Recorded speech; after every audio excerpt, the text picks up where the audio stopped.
저희가 희귀질환 환우들과 그 가족들을 위해 준비한 야심찬 프로그램 희소식입니다. 루게릭 질환에 대한 이야기 계속해서 나눠보겠습니다. 루게릭병에 대한 최신 연구 소식을 가장 먼저 전해주는 매체 ALS 뉴스투데이에서는 지난 2018년 한 해 동안 루게릭병과 관련해서 초기 약물의 발견, 치료제 개발, 임상시험 등의 소식을 전했다고 하거든요. 네, 어떤 소식들이 있을까요? 네, 이게 아마 환우분들이 가장 관심을 가지실 만한 소식일 것 같습니다. 근데 너무 전문적이다 보니까 쉽게 접하실 수 없을 텐데요. 2018년도에 가장 중요했던 이슈들을 몇 가지 저희가 소개해 드리도록 하겠습니다. 네, 먼저 첫 번째 희소식입니다. 네, 라디카바 루게릭병 치료제 승인. 이게 무슨 얘기죠? 이 라디카바라는 약은 원래 일본에서 개발돼서 2014년도에 일본에서 승인이 먼저 난 그 약인데, 이 파리 뉴스를 보면 그 동일한 치료제가 캐나다에서 이제 처방으로서 우선순위 검토를 승인했다라는 뉴스가 파리 뉴스인데요. 약에 대해서 국내에서 처방을 하신 적이 있으신가요? 네, 저는 저희 병원에서 처방을 하지는 않았지만은 몇 개 병원에서는 아마 처방을 했을 겁니다. 보험에 해당이 안 돼요. 그래서 이제 약의 특성상 정맥 주사로서 2주간 주사를 맞아야 되고, 그 다음에 2주간 쉬어야 되고, 그걸 계속 반복을 해야 되는 거예요. 굉장히 돈도 만만치가 않아요. 네. 그래서 보험으로 책정되기 전까지는 쓰기는 환자들한테 굉장히 부담이 많을 거라고 생각이 되고, 효과가 어느 정도 좋은지 모르지만 제가 단편적으로 알고 있기로는 초기 환자들한테 도움이 된다, 이렇게 레포트가 왔어요.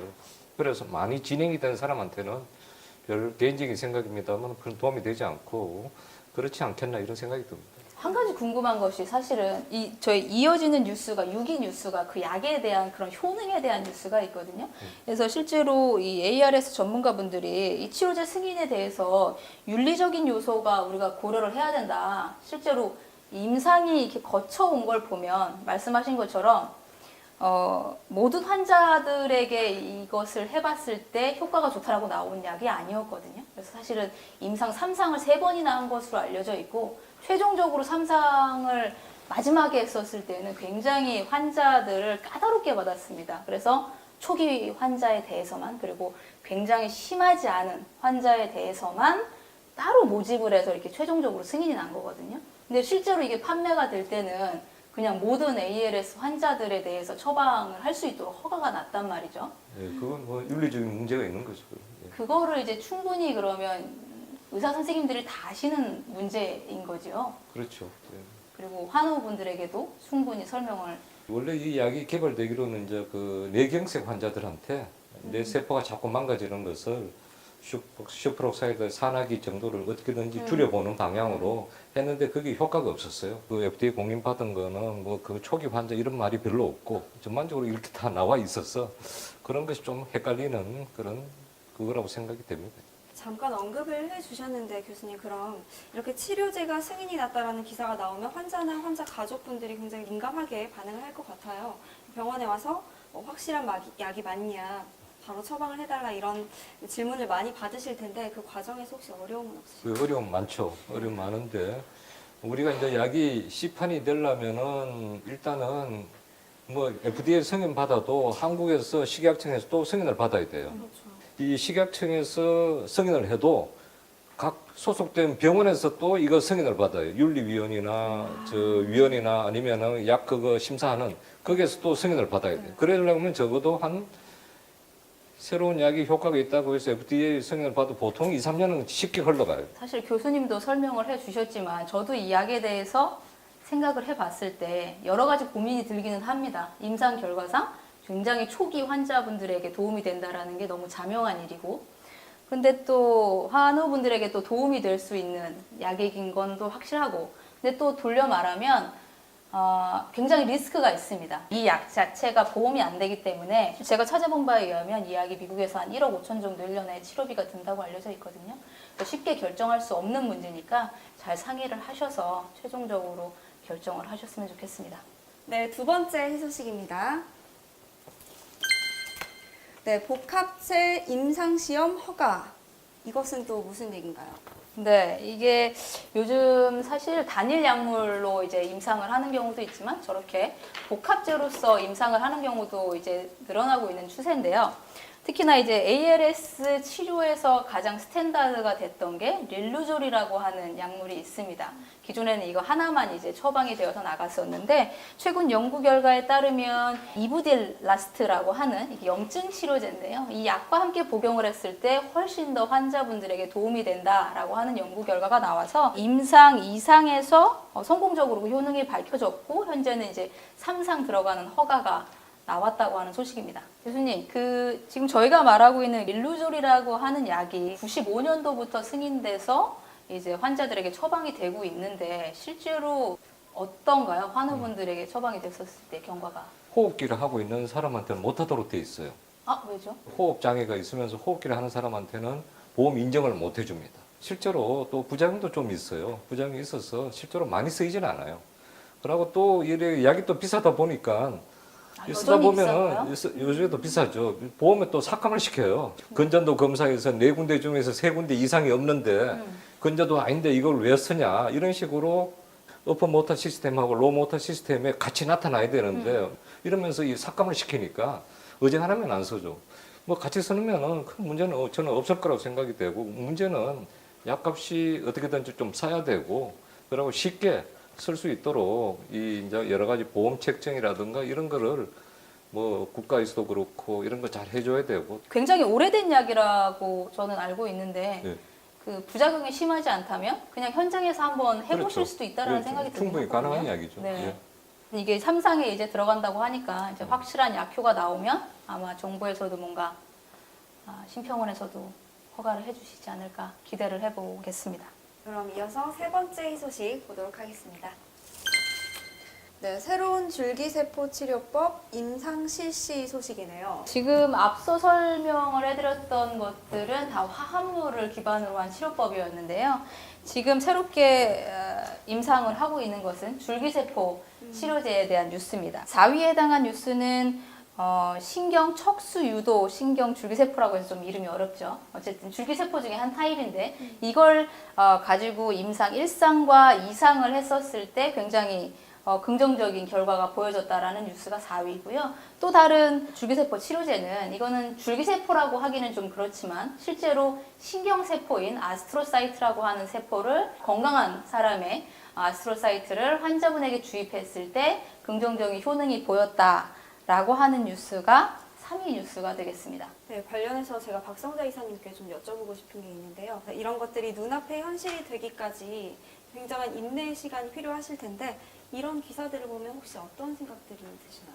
이제 초기에 그 병에 대한 확진을 받은 후에 좋은 소식, 그 신약 개발이 아닐까 싶은데 사실은 희망 고문이 아니었나 싶을 만큼 초기에 어떤 개발에 대한 희망들은 많이 사람들이 발표를 하지만 후속 그 보도자료를 사실은 제가 본 적이 없거든요. 제가 재단을 하고 있다 보니까 국내에서도 연구하는 분들이 이제 만날 기회가 좀 있는데 서로 그 본인들이 개발하는 거에 대한 내용을 공유를 하지 않는 것 같더라고요. 임상 실험에 임하는 분들도 좀 더 면밀히 따져봐야 되고 그 대상자 선정하시는 분들도 어떤 책임감을 가지고 끝까지 그런 실험의 결과가 있을 때까지 유지시켜줘야 되지 않나라는 생각을 하게 됩니다. 보통 저 동물 실험이나 아니면은 기껏 몇 사람 해가지고 그게 이제 임상 A, 1A 정도 되는데 그렇게 해가지고 효과 있으면 논문을 발표를 해요. 그때 이제 그 환우분들이나 그것을 보시면서 그래서 좀 빠르게 이래 너무 기대를 빨리 가지 않나. 이제 이게 제일 큰 문제고 병이 좀 진행하는데 속도를 줄일 수 있는데 조금 의미는 있을지는 모르지만은 근본적으로 원래대로 되돌리는 이런 병은 이런 치료 방법은 아니다. 그게 대해서 명확하게 그 환자한테 좀 이해를 시켜야 돼요. 그게 좀 의사 입장으로 좀 필요하다고 생각이 돼요. 그리고 이제 약을 개발하는 사람의 입장으로서 너무 무분별하게 뉴스가 많이 나온다. 전임상 겨우 끝났는데 막 뉴스로 나오는 것이 좀 희망 고문이다라고 말씀을 하시는데 사실 약을 개발하는 것이 비용이 많이 듭니다. 아시겠지만 개발 기간도 뭐 10년 이상 걸리기도 하고 전임상까지 가는 데만 해도 제가 알기로는 수십억을 써야 가능한 일이거든요. 그래서 그 다음 단계를 가려면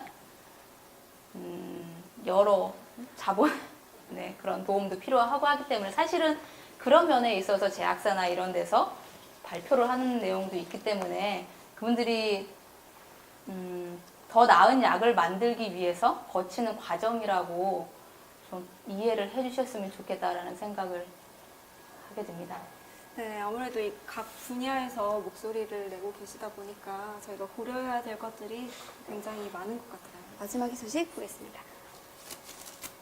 네, 수입 금지 약품이 희귀 난치 질환자의 치료제로 확대가 됐다는 소식입니다. 네, 국내에서 마약으로 분류가 돼서 수입과 처방이 금지됐던 약품들이 2018년도부터 처방이 가능해져서 희귀 난치 질환의 치료 기회가 확대되었다고 하는데요. 좀 어떤 생각이 드시나요?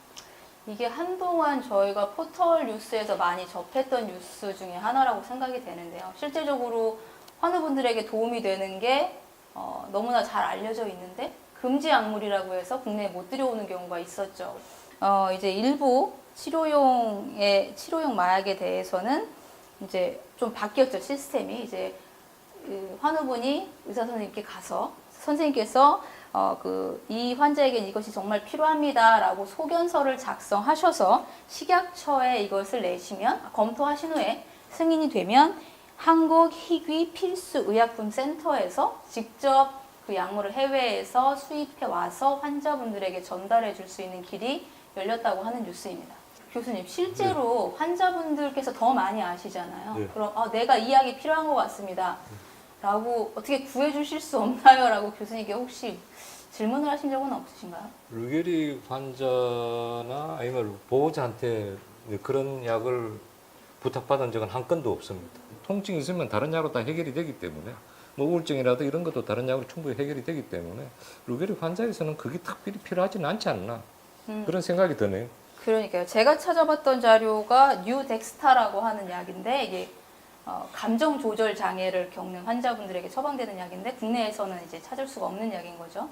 이제 그런 것들이 그런 식으로 가져올 수 있을 거다라는 뉴스인데 근데 그 오래전에 지금 네. 한 5, 6년 정도 됐을까요? 네. 제 동생이 불법인데 안 하고 싶다 해서 그냥 안 했던 경험이 저희한테 있거든요. 근데 그게 사실 부작용이 없다고 하면 부작용 많은 다른 시술보다는 낫지 않을까라는 생각을 했고 루게릭병을 치료하는 데에만 생각을 한다면 아무것도 현재로서는 쓸 수가 없는데 그 환우분들 지내시기에 어떤 부분에 불편함이 해소가 될 수 있다고 하면 좀 더 찾아봐야 되지 않을까라는 생각은 환우 가족으로서 그냥 하게 됩니다. 이게 질환 자체의 효과는 없지만 환자들이 지내시기에 조금이라도 불편을 덜어줄 수 있다면 사용을 해보시겠다 이런 의미이신 건가요? 그런 선택을 할 수 있을 것 같아요. 네, 이렇게 루게릭병 관련 신약 및 치료법에 대한 새로운 희소식을 만나봤는데요. 반가운 소식들 전해드릴 수 있었습니다. 다음 시간은 전문가들이 방출하는 루게릭병 환우와 가족들을 위한 실생활에 유용한 정보를 전해드릴 예정이니까요. 많이 기대해주세요. 지금까지 희귀질환에 대한 모든 소식, 희소식이었습니다. 데이터를 기반으로 유전체 검사를 통해 질환을 파악하는 3빌리언, 희귀 난치 질환 환자의 질환 데이터를 수집하는 휴먼스케이프, 그리고 이 모든 선행 데이터를 바탕으로 질환의 치료제를 개발하는 닥터노아 바이오텍이 치료기의 확대를 위한 원스톱 솔루션을 제공합니다.